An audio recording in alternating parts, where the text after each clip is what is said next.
Alex Ganegi. Alex was really a trailblazer, and I do need to give props to Alex. She actually didn't know Brunswick.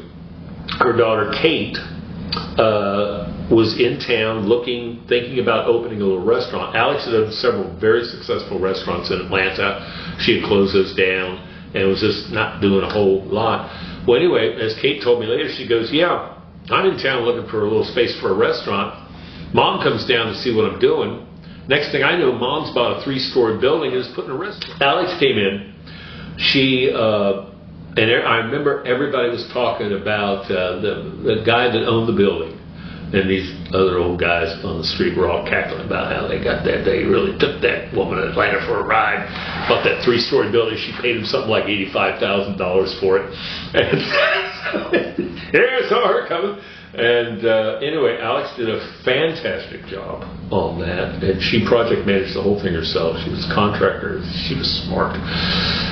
Redid the whole thing. First floor restaurant. She took all the old flooring out of the ground floor that was literally just coming apart. Saved it, had it all replaned. If you go into the restaurant now, all the wainscoting, if you go to the second floor, I don't know if they still have a special events location up there in my old apartment, but all of the wainscoting along the stairwells, the stairs themselves were all built with that original art plank flooring that came out of that first ground floor of that building. The restaurant was a great success. Literally nobody was downtown at that time. Alex came in with her massive reputation from Atlanta. Alex's research was nothing. She came in, she looks around, she goes, nah, this has potential. I can get this building for this much. I'll put this much in it. I can open a restaurant.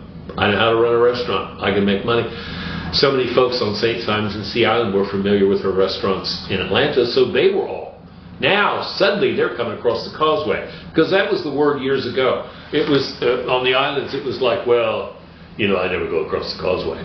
That was the phrase. Well, I never go across the causeway.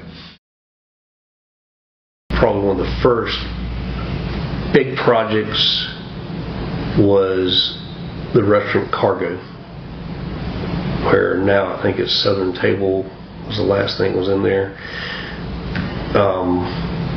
That building was going back to the 80s, was a sporting goods store, but it was a small mom and pop sporting goods store, and it was unique. It was sort of dark and scary like when you go in there. But the second and third floor of that building hadn't been used in who knows how long. But the owner renovated the top floors, made the upstairs her living quarters, the second floor was 2 apartments, the downstairs was a restaurant. And that really spurred interest in downtown, because not only was it a restaurant, it was open at night. Oh my gosh, people aren't going to come to downtown at night. People came to downtown at night, and that sort of began that nightlife activity that we see so much success now with. Began with Cargo, because you had people from St. Simons who before like, oh, we can't go down there, it's scary, were drawn to this restaurant and found out, oh my gosh, it's not scary.